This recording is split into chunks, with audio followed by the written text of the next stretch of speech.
En este trabajo mostramos nuestra experiencia vivenciada en diferentes limitaciones motoras. Realizamos actividades como caminar con las piernas amarradas, desplazarnos sin usar las extremidades superiores y participar en juegos de lanzamiento, recepción y carreras con restricciones. Esto nos permitió entender de forma práctica los desafíos que enfrentan las personas con discapacidad motora y cómo estas limitaciones afectan el movimiento y la participación.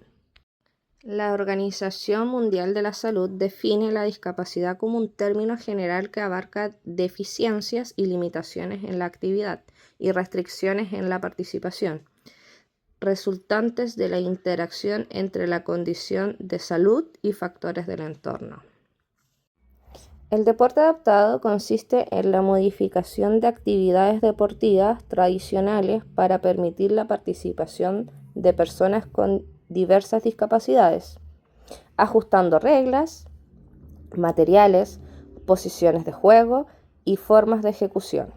Su objetivo es promover la inclusión, la accesibilidad, la rehabilitación y el desarrollo deportivo de manera segura y equitativa. En relación con el Comité Paralímpico Internacional, explicamos que esta organización es la encargada de dirigir, regular y supervisar los deportes paralímpicos a nivel mundial, estableciendo clasificaciones según el tipo y el grado de discapacidad para garantizar competencias justas. La clasificación es un elemento único y distintivo del deporte paralímpico, condicionando tanto el acceso como la práctica del deporte de competición. Los y las deportistas que compiten en deporte paralímpico o cualquier otro al amparo de una estructura veredicta o de competición deben presentar una deficiencia que les produzca una desventaja competitiva con respecto al deporte regular, por lo que se utiliza un sistema que intenta minimizar el impacto que las deficiencias tienen en el rendimiento deportivo, el cual recibe el nombre de clasificación. Por esto, se debe recurrir al Sistema Internacional de Clasificación del Funcionamiento de la Discapacidad y de la Salud, de la Organización Mundial de la Salud. La CIF es un marco conceptual que proporciona un lenguaje unificado y estandarizado para describir y medir la salud y los estados relacionados con la salud de una persona. En lugar de centrarse únicamente en la enfermedad o la deficiencia, la CIF considera la experiencia de salud de una persona con una interacción dinámica entre funciones y estructuras corporales, por ejemplo, la pérdida de fuerza muscular, una amputación o una visión deteriorada, en actividades y participación como limitaciones en la capacidad de realizar tareas o involucrarse en situaciones de la vida, en factores ambientales y personales, por ejemplo, la accesibilidad, el apoyo social y las actitudes. Las fases generales por las que pasa un proceso de clasificación un deportista consisten en 5 pasos, los cuales en primer lugar sería la valoración de la presencia de alguna deficiencia elegible. En segundo lugar, valorar si el deportista presenta el criterio de deficiencia mínima. En tercer lugar, valorar la limitación en las actividades propias del deporte. En cuarto lugar, la observación del desempeño en la competición. Y en quinto lugar, asignar una clase y un estatus de clase, con revisión o confirmación. Las y los deportistas tienen el derecho de reclamar la decisión adoptada por los clasificadores a través de un proceso de reclamación, desacuerdo con la clase asignada o apelación. Esto es un recurso interpuesto acerca de cómo se ha llevado a cabo el propio proceso de clasificación. Las 10 deficiencias elegibles que pueden ser parte de los procesos de clasificación y participación en los Juegos Paralímpicos. En primer lugar, tenemos que es la deficiencia en potencia muscular, que es cuando los deportistas presentan una deficiencia en potencia muscular y cuentan con un estado de salud que reduce o elimina su capacidad de contraer voluntariamente sus músculos para mover o generar fuerza. Por ejemplo, la lesión medular, que puede ser completa, incompleta, treta o paraplegia. En segundo lugar tenemos la distrofia muscular y por último tenemos el síndrome postpoliométrico o la espina bífida. En segundo lugar, tenemos la deficiencia en el rango de movimiento pasivo, que es cuando el deportista presenta deficiencias en el rango de movimiento y tiene un estado de salud que reduce o elimina el movimiento de una o varias articulaciones. Y un ejemplo de esto puede ser la artrogriposis o una contractura derivada de la inmovilización articular crónica o un traumatismo que afecta a una articulación. En tercer lugar, tenemos la deficiencia de los miembros, que es cuando el deportista presenta una deficiencia de los miembros o tiene una ausencia total o parcial de sus huesos o articulaciones como consecuencia de un traumatismo, por ejemplo, amputación traumática, enfermedad como cáncer a los huesos o deficiencia congénita de las extremidades, por ejemplo, la dislemia. En cuarto lugar, tenemos la diferencia en la longitud de las piernas, que esto es cuando un deportista presenta una diferencia en la longitud de sus piernas como resultado de una alteración del crecimiento del miembro o como resultado de un traumatismo.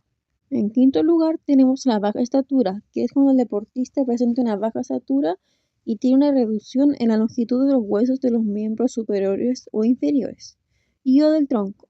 Un ejemplo de esto puede ser la acondroplasia, la difusión de la hormona del crecimiento y la osteogénesis imperfecta. En sexto lugar, tenemos la hipertonía, que es cuando un deportista presenta hipertonía, presenta un aumento de la tensión muscular y una capacidad reducida de estiramiento muscular provocada por un daño en el sistema nervioso central. Y un ejemplo de esto puede ser una parálisis cerebral y una lesión cerebral traumática e ictus. En séptimo lugar, tenemos la ataxia, que es cuando un deportista tiene movimientos descoordinados causados por daños en el sistema nervioso central, que puede ser causado por parálisis cerebral, una lesión cerebral traumática, ictus o esclerosis múltiple. En octavo lugar tenemos la tetosis, cuando el deportista presenta movimientos lentos e involuntarios continuamente, y esto puede ser a causa de parálisis cerebral, lesión cerebral traumática e ictus.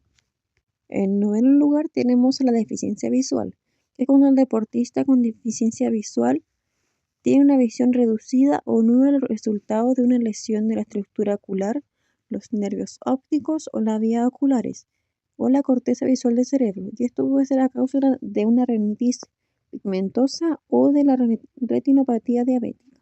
En décimo y último lugar, tenemos la deficiencia intelectual, que es cuando el deportista con deficiencia intelectual tiene una limitación en el funcionamiento intelectual y el comportamiento adaptivo, según se expresa en las habilidades adaptivas conceptuales, sociales y prácticas.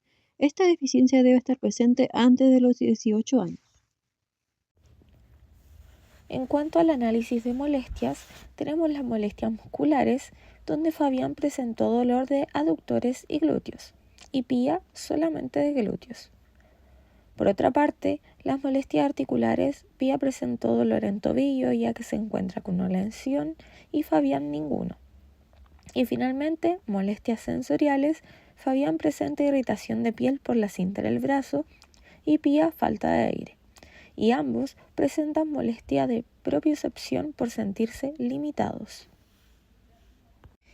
Entre las deficiencias elegibles, según el análisis de los videos, podemos encontrar una fuerza muscular disminuida, donde ellos expresan debilidad en el glúteo, y por otra parte se ven afectados gestos como lanzar, menor velocidad máxima y capacidad de aceleración. En segundo lugar tenemos el rango de movimiento reducido, donde afecta la técnica de carrera como el braceo, la extensión de la cadera y la dorsiflexión. Se aumenta el riesgo de lesión por rigidez muscular y se reduce la eficiencia y economía del movimiento. Y en tercer lugar tenemos deficiencias funcionales de extremidades, que afectan los movimientos globales como correr, saltar, lanzar y movimientos específicos como la recepción, la estabilidad unilateral y la coordinación bimanual. Las actividades desarrolladas en práctica, como los lanzamientos, recepciones y carreras, con y sin relevo, guardan una relación funcional y formativa con deporte como bochas, atletismo adaptado y lanzamientos de implementos como jabalina, disco o bala. Cada gesto trabajado contribuye a potenciar capacidades esenciales como la coordinación, control motor, la fuerza explosiva, movilidad y percepción espacial. Por lo tanto, la práctica permitió fortalecer las bases motrices y técnicas de estas disciplinas, ajustándose a los principios de deporte adaptado y las demandas funcionales de cada modalidad. Seleccionamos boccia porque es un deporte orientado a personas con limitaciones motoras severas, como hipertonía o ataxia, muy similar a la discapacidad que experimentamos en la actividad práctica. La restricción de brazos y piernas nos hizo vivenciar dificultades reales en precisión, coordinación y estabilidad, que son esenciales en el rendimiento en boccia. Si entrenáramos para esta disciplina, el enfoque estaría en grupos musculares clave como deltoides, tríceps, antebrazo, músculos del agarre y estabilizadores del core. Capacidades físicas como control motor fino, precisión, estabilidad postural y coordinación óculo-manual. Métodos de entrenamiento, lanzamientos progresivos a blancos, prácticas analíticas de postura y repeticiones técnicas controladas. Elegimos boccia porque muchos de los movimientos y limitaciones que vivimos, especialmente al lanzar con movilidad reducida, se asemejan directamente a las exigencias funcionales del deporte. Esta experiencia nos permitió comprender de forma directa cómo las limitaciones motoras influyen en la movilidad, el control postural y la participación en actividades físicas. Vivenciar una condición similar a una tetraparesia espástica nos acercó al desafío real que enfrentan muchas personas en el ambiente del deporte adaptado. Esto se vincula plenamente con el perfil de egreso del preparador físico de Santo Tomás, ya que nuestra formación nos capacita para evaluar necesidades y capacidades individuales, planificar y adaptar programas de actividad física seguros y funcionales, dirigir y supervisar ejercicios considerando las características del grupo objetivo, proponer rutinas para poblaciones especiales, promoviendo inclusión y bienestar, trabajar en equipo, comunicar de forma efectiva y actuar con responsabilidad social. Por ello, el deporte adaptado